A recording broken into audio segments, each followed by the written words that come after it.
माला फेरत जुग भया फिरा न मन का फेर। कर का मन का डार दे मन का फेर। कबीर जी कहते हैं कि मोतिया का माला घुमाते घुमाते जाने कितने युग बीत गया, फिर भी आपका मन साफ नहीं हुआ। इसलिए हाथ का माला फेरना छोड़ मन का माला जपे। इसी पे एक छोटी सी कहानी है, सुनिएगा।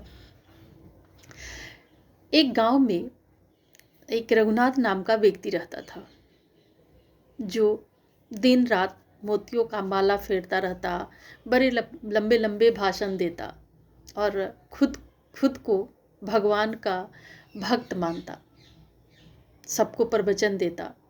पर उसका दिल बुराई से भरा हुआ था। वो लोगों को तंग करता, दूसरों की खुशियों से जलता, किसी को भी किसी का मदद नहीं करता कभी किसी का।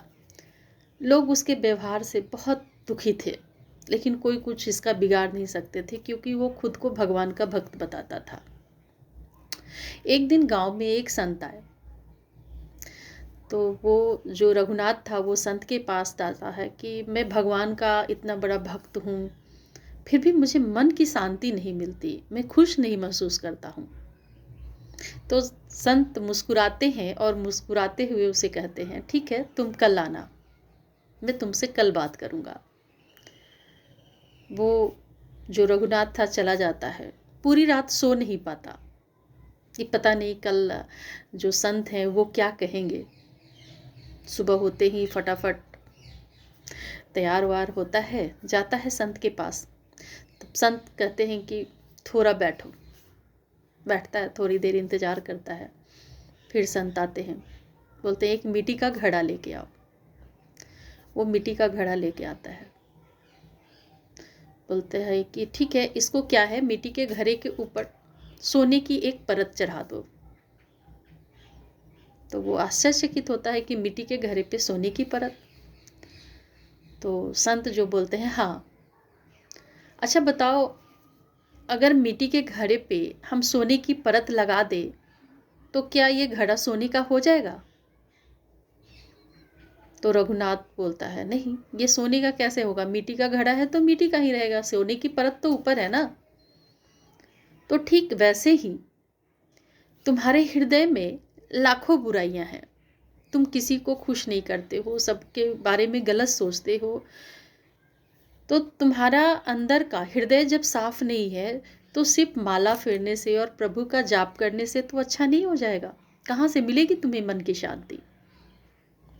ये बात रघुनाथ को समझ में आ गई और गुरु जी को प्रणाम करके वहाँ से चला जाता है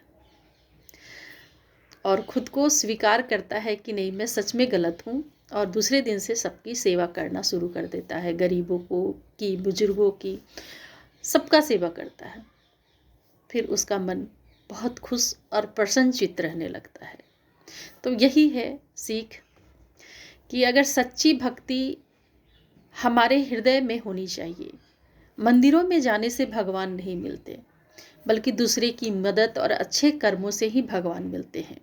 अगर मन में नफरत हो और भगवान का नाम ले तो उसका कोई असर नहीं होगा भगवान पे। इसलिए सबसे पहले अपनी मन की शुद्धि जरूरी होती है। मन में दूसरों के प्रति प्यार की भावना लाए, गरीब और बुजुर्गों की सेवा करें, वही भगवान की सेवा है। भगवान की सच्ची और असली भक्ति वही है।